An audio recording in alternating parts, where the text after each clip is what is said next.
लहान माझी बाहुली, मोठी तिची सावली, मोठी तिची सावली, लहान माझी बाहुली, लहान माझी बाहुली, मोठी तिची सावली, मोठी तिची सावली, गारे डोळे फिरविते, गारे डोळे फिरविते, गारे डोळे फिरविते, गारे डोळे फिरविते, नकटे नाक उडविते, नकटे नाक उडविते, नकटे नाक उडविते, नकटे नाक उडविते.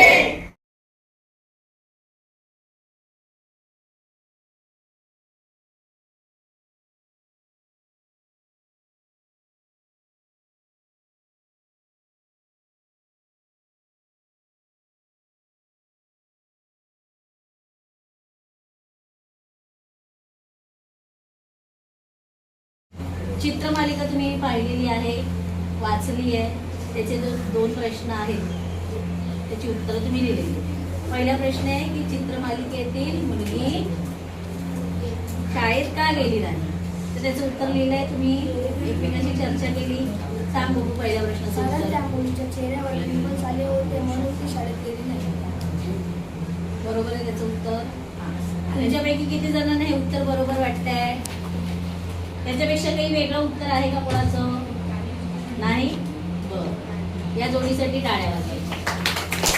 ती शाळेत गेली नाही तर ती का गेली नाही, याचं काय कारण असेल असं तुम्हाला वाटतंय? कारण तिच्या चेहऱ्यावर एक पिंपल होता. सगळेजण तिला चिडवले की या पिंपलमुळे ती शाळेत गेली. हा, तिच्या चेहऱ्यावर पिंपल्स होते, तिने आरशात पाहिलं की नाही, आणि मग ह्या पिंपल्स कडे बघून मला वर्गात चिडवतील, शाळेत चिडवतील अशी भीती तिला वाटली आणि म्हणून ती शाळेत गेली. बरोबर, छान. ती मुलीच्या जागी जर तुम्ही असता तर तुम्ही काय केलं असतं? तुम्ही शाळेत गेला असता का, असा प्रश्न आहे की नाही. तुम्ही उत्तर लिहिलंय, चर्चा केली. बरं, आता तुमचं काय मत आहे ते सांग. त्या मुलीच्या जागी जर मी असते तर मी शाळेत नक्की गेली असते. फक्त काय चेहऱ्यावर पिंपल तर आले होते ना, त्यात एवढं काय. ते पिंपल्स प्रत्येक मुलीच्या चेहऱ्यावर येतात. ते पिंपल्स तर येतात पण ते 2-3 दिवसात जातात. त्यात एवढं काय.